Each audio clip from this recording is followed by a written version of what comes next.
So I wanted to talk about the psychology of time during this pandemic time because I feel like it's a historic moment that we're living through, and it's bringing up a lot of very different ways of relating to many things in our lives. And one of those things is our relationship to time. And I think this is really interesting because we know from the psychology of time and the research that's been done on this that our perception of time, our relationship to time, is actually one of the greatest influencers on our thoughts, on our feelings, and also on the choices that we make in life. And so I thought, okay, it could be really cool to look at how is our perception of time completely shifting with what's happening right now. So I put together 5 time shifts that I've noticed from working with myself and also with other people. I work as a psychologist in private practice, so I've been doing sessions online now, and it's been quite interesting to see just how different also people are reacting, how we're all responding in very different ways, and just how much our perception of time is completely different from anything that we've ever known before. So the first thing that I wanted to talk about, the first time shift. So time shift number 1 is that we are suddenly realizing that time is not as controllable as we had thought, as I think many of us had thought. And when I think back to how, we had plans, we had holidays, trips, we had planned things in our lives, conferences, social events, weddings. Like people have had real plans for this time of year, and we just always had this sort of assumption that things would just happen, that time would allow us to do things. We had a sort of a trust in the future, and all of a sudden this is being called into question, and suddenly we realize that actually just because I've planned something doesn't mean it's going to happen. And I think that in every other time in history, this has been a reality. We've never had this complete, almost naive arrogance that we've all probably lived with about I make plans and they happen. And so this is it's really important to realize that, and to also give ourselves a break about feeling disappointed, about feeling a sense of I had these plans and they're not happening. For example, I was supposed to be on holiday in Scotland right now, and that's not happening. And it's really important that we allow ourselves to grieve the things that are not happening. I've heard a lot of resistance to this about, it's a global thing, everyone's suffering. I'm actually quite lucky compared to a lot of other people. And so it's almost like we're not allowing ourselves to feel this disappointment in the things that are not happening. And yet we know also from the way that emotions work that it's important to allow ourselves to feel what we're feeling and to really grieve, to mourn the things that are not happening, because that actually does help us to let go and to move forward in a way that's maybe different from what we had wanted, what we had dreamed of, but can still be something that is worthwhile for us. So that's really a first point around this first time shift, that time is not as much in our control as we had thought. It's really important and really okay to feel what we're feeling in relation to that, and to mourn. Maybe even, I feel like I'm even mourning a little bit this kind of naive trust that I had in life and in the government, in the Swiss government, and that I would always feel safe in Switzerland and that nothing could ever happen to us here. And I know it sounds really naive when I say it, but I've also had to let go of that belief in a way and realize that, there are things that are bigger than what all of us can control. And that's very humbling in a way. It's very, it really brings us back to what it means to be human, and on a very deep and vulnerable level. I don't know if this is something that you guys can relate to, this sort of, this naive trust that's been broken about the future is in my control, and it is something that I can always sort of plan for and manipulate in some way.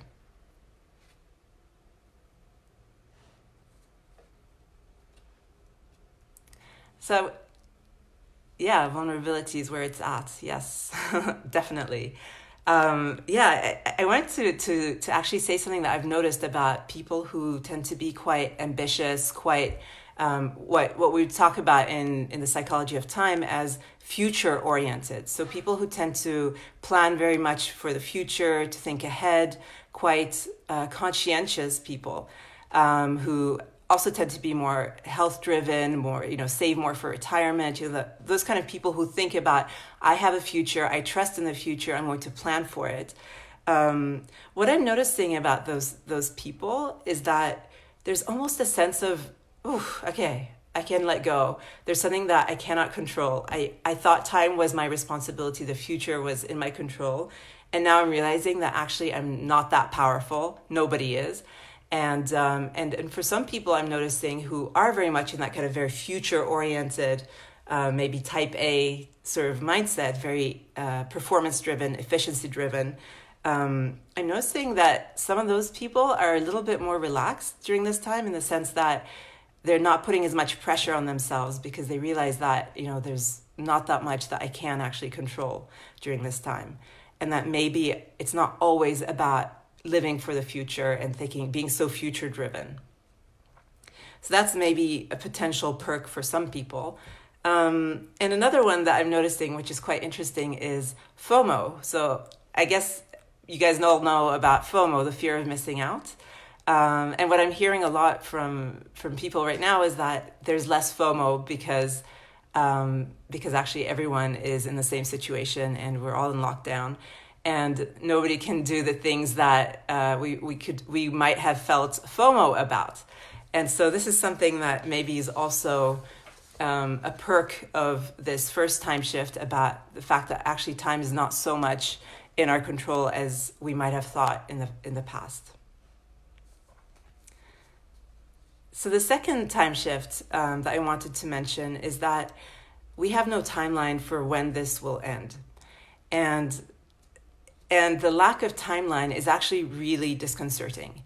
And this is something that I think none of us have ever experienced before, being in a situation like this, and also not knowing when it will end.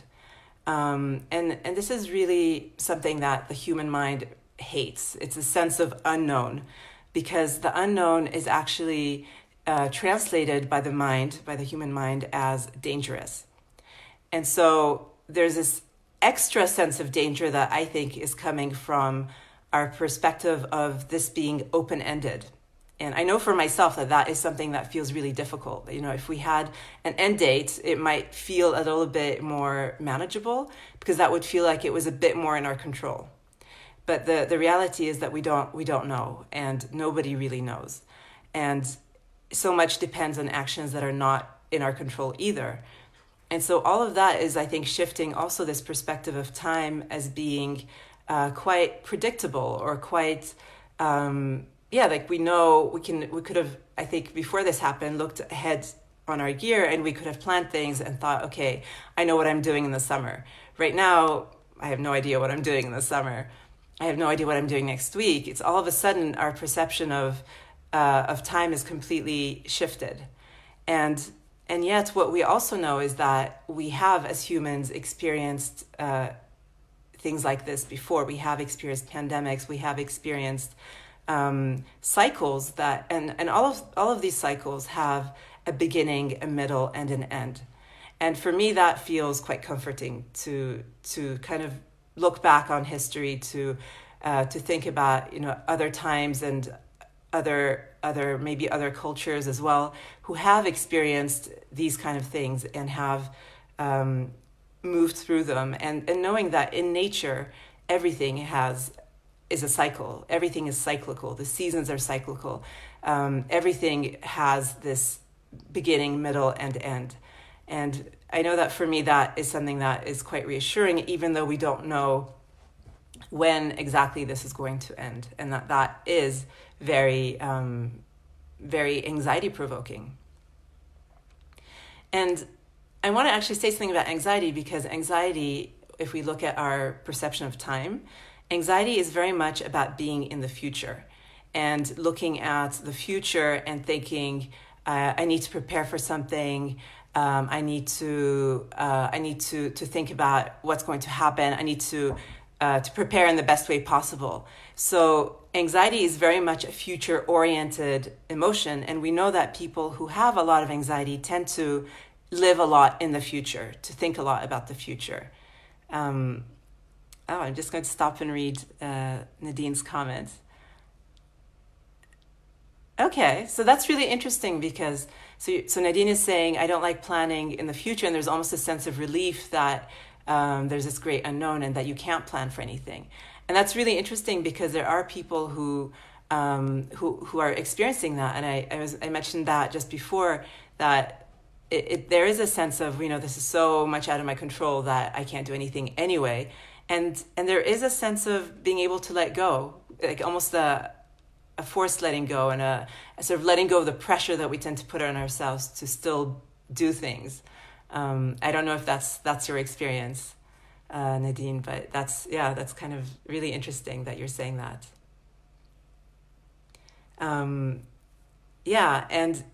So going back to anxiety, I think anxiety is something that a lot of us are experiencing right now, and it's very much a future-oriented emotion. So we're looking at the future and the unknown, and we're interpreting it as something bad might happen.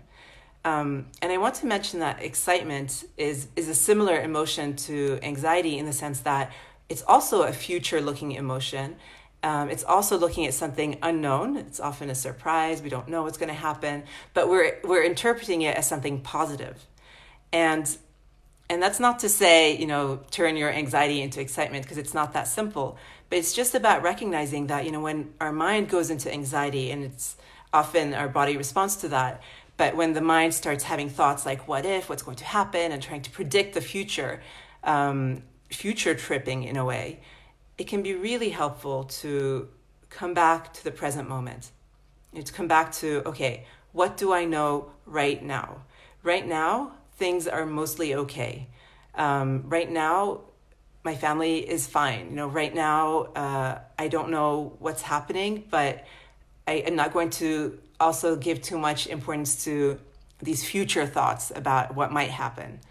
And so it's really important, I think, and something that's been helping me a lot is taking one day at a time and not getting caught up in these anxiety thoughts about what if, what will happen in the future, what does this mean, and all of these kind of thoughts that our human minds are so good at coming up with.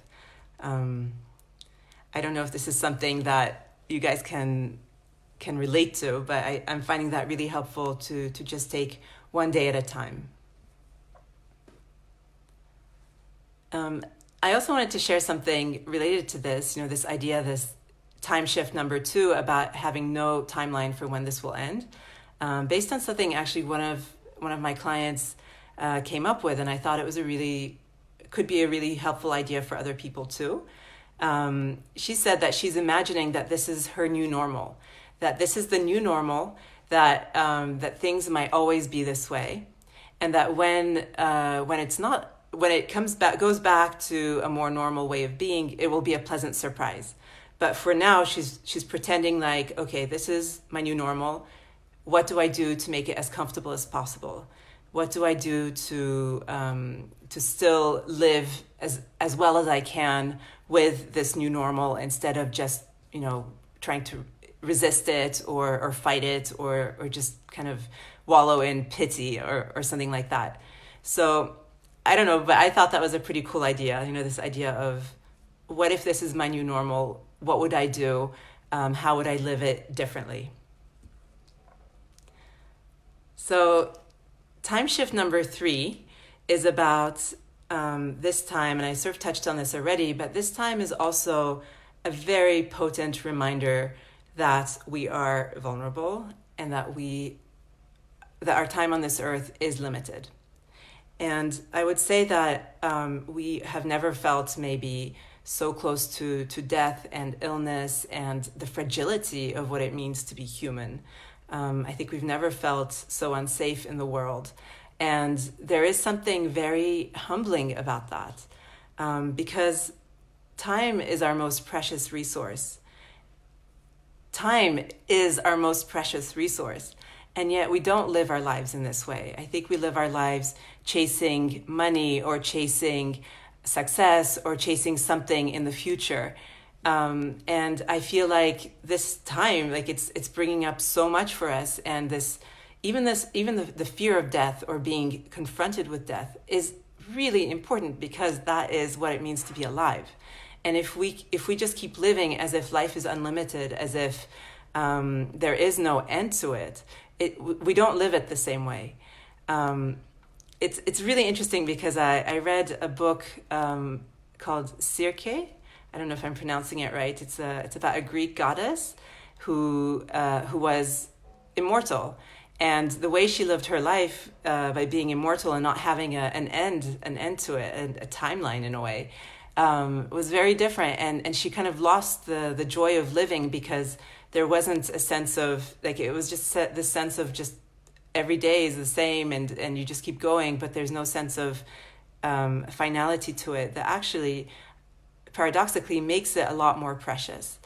And so I would say, instead of fighting this, or instead of being afraid of it, to see it as a reminder that life is precious and our time is precious, and that it's really important to make the most of it in a way, but to also live it consciously, to really think about, what do I want this life to be about? And so I was thinking that, looking back on this time, we no longer have we no longer feel that we're responsible for time in the same way. So that's been a huge shift. But at the same time, we still have the responsibility. So if you look at the word responsibility and you split it into two, we have the ability to respond. And so that's something that, even with everything that's happening right now and how out of control it feels, we still have the ability to respond and to decide, what do I want to do with my time? And we can look at that in two ways. We can look at it right now in the present. What would I like? How would I like to show up during this time? Or if we look at it, if we shift perspectives and look at it, at the end of this, when we're looking back on how we responded to it, how would I like to say that this time changed me? I think that's a really powerful question to ask periodically in life, because especially when we're going through something difficult, I feel like, for me, I've always felt it's really important to keep coming back to my values, to what matters to me, how I want to show up, how I want to be as a person. And so asking myself this question of, looking back, how would I like to say that this time changed me? I feel like that's really, really powerful. And it also gives us a little bit more this responsibility, this ability to respond to what's happening. Not with unlimited means and with a lot less freedom than before maybe, but we still have the ability to respond, and we still are able to act in line with our values. It makes me think of Viktor Frankl, who was a psychiatrist who was in a concentration camp during the Second World War. And he realized that even in those horrible conditions of being in a concentration camp, there was one thing that nobody could take away from him, and that was the freedom to choose, the freedom to choose how he responded in that situation. And he responded by still being a doctor and still taking care of people who were worse off than him, and having the hope that he would be reunited with his wife one day. So I find that really inspiring, and I often think, well, if Viktor Frankl could get through such a difficult time and still choose to act in line with his values, then that really gives hope and inspiration for all of us. Yes, I think so too, Patricia. So I think using this time and this reminder of how vulnerable we are and how limited time is, as a question of, what do I want to stand for? How do I want to show up during this time? How do I want to show up for myself and for other people?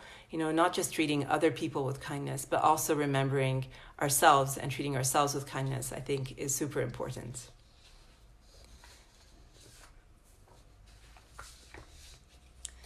So the time shift number 4 is something that I'm noticing, which I think is quite interesting, which is that I feel like we're in a kind of frozen time. So I feel like time is kind of frozen, not in the sense that time is waiting for us. Nature is doing just fine without us. It's doing much better without us. Life continues. The cycles of nature are continuing. Spring is in full bloom where I live. But it's more a sense of our lives, our individual lives. In a sense, it's almost like we were playing musical chairs. I don't know if you guys remember that game from when we were kids, but the music is playing. We're going around in a circle with these chairs, and the music stops, and you have to sit on a chair. And I feel like that's sort of happened with our lives. The music has stopped, and we've had to sit down in our lives and be confronted with the reality of what's happened and with our choices. Actually, we've been confronted with our choice of partner, job, where we're living, and those things are being amplified. I mean, of course, it's an artificial situation in some sense, because we don't have the freedom and the distractions and the ability to live our lives the way we normally would. But in many ways, I feel like where I'm living, the people I'm living with, the people I'm surrounded with, and the work that I'm doing, those areas of life, I feel we're being very, very much asked to, is this the life I want to be living? And I feel like this could be a time to really to stop and to take stock of, is this the life that I want to be living? Are these the choices that I want to make in my life moving forward? And I think it's really important to do this with kindness and curiosity. And I mean kindness towards ourselves, because we made the choices that we made for a good reason. And it's very easy to say, this isn't working for me. And it's much harder to change it for many, many different reasons. And so it's not about judging yourself, but it's simply about using this time to say, okay, well, life in a way has been stripped down to the essentials. And what really matters to me within that? And are the choices that I've made in the past few years, are they still what I want right now? Are they still aligned with the person that I want to be? And despite saying that, I also want to suggest not making any decisions during this time, because it's not the best time to make decisions. I think we're all very emotional. It's also hopefully not going to be real life. But I think it's just about taking stock and gathering information. So seeing it as a time to gather information about what's working well in your life and what's not working well. And realizing that we still have this responsibility, this ability to respond, and that maybe we can make a different choice moving forward if that's what feels right to us. So the last time shift I wanted to talk about is that it's really important to, as humans, we have, a past, a present, a future. At least that's how we see it in our Western conception, right? I mean, different cultures have different perceptions of time. And I think that within our framework of time, it's really important to allow ourselves to look at both our past, our present, and our future without getting stuck in any of those three places. And the reason I'm saying this is because Philip Zimbardo, who is one of the researchers on time, he also did an experiment which has become very notorious in psychology, where he, very unethical experiment now, but he did it in the 70s before we had ethical guidelines. And he took a group of students from Stanford, and he divided half of them into prison guards and half of them into prisoners. And it was a very realistic experiment that took place in a real prison. And I think it was supposed to last only a week, and everyone knew that it was an experiment. And yet what they noticed was that the prisoners, when they recorded the conversations, were super focused on just the present. They would only talk about the food they ate, the treatment they had gotten from the guards, what happened that day. They were super present focused.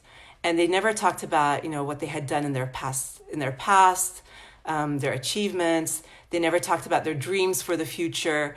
And this really struck me because I'm seeing this right now, both with myself and people around me. When I talk to my family or to friends, a lot of the time it's only talking about what's happening right now. And it's almost like we've forgotten that we're humans that have a past and that can still have dreams. And it's almost like we've forgotten that there's a past and a future. And we're so focused on just what's happening right now that it's removing everything else. And I don't think that's healthy. I don't think it's healthy to be so focused on what's happening right now that we forget that we are also humans with a sense of identity that's related to our past, that there's things in the future that we can still dream about and look forward to, even if we're not planning them right now. And so this whole idea that I think is quite popular right now about, just be in the present, just live in the now, the Eckhart Tolle and the power of now. I think it's actually not that healthy in many ways, because it's still important to have a sense of narrative as humans. We still need our past, and we still need to be able to look towards a future and to trust that there will be a future and to still have dreams. And so my advice would be, don't live only in the present. I think we can definitely be present, and that's a very different thing, to bring presence, to be present to our lives, to enjoy what's happening as much as we can right now, to make the most of it, to show up as the people that we want to be. And at the same time, remembering that this is a cycle. It will be over one day, even if we don't know when that end is, and to not forget that we are still humans that have an identity beyond surviving a pandemic, and to maybe talk about other things with people, to also not just spend our time reading about this or listening to things related to it, and to still develop other interests, or to still cultivate, the richness of what it means to be human who does have a future and who does have a past. And so, and that's where I like to think of it as being able to dance flexibly between the past, maybe even using that to resource ourselves, with memories from the past, thinking about, you remember when we did this, and talking about things like that as well. I think that's very important. So using that, and then being present with what's happening right now, and at the same time, looking at the future. And yeah, exactly. As Pat is saying, we can't predict the future, but we can imagine it. We can still imagine it. And I think it's really important to do that, and to hold on to that hope and the dreams, because we know from research about around the psychology of time that if people don't trust the future, they become very present focused, but in a sense of like either in a hedonistic way, so you just like the sort of sex, drugs, and rock and roll approach, where you don't care, there's no future, I'm just going to just enjoy life while I can right now. Or you go into sort of a present fatalistic mindset of what's the point, there's no future anyway, so I'm not even going to try. And that's not great either. So I would say to hold on hope about a future, and to even think about, I think, the future that we want to create collectively. Because for me, and this is just my personal perspective, I feel like this is a time to really question how we're living as humans, and collectively how we're living, and how we're treating our planets, and how we're treating Mother Earth and our animals and nature, and just how distant we've gotten from that, the separation that we have from the natural world.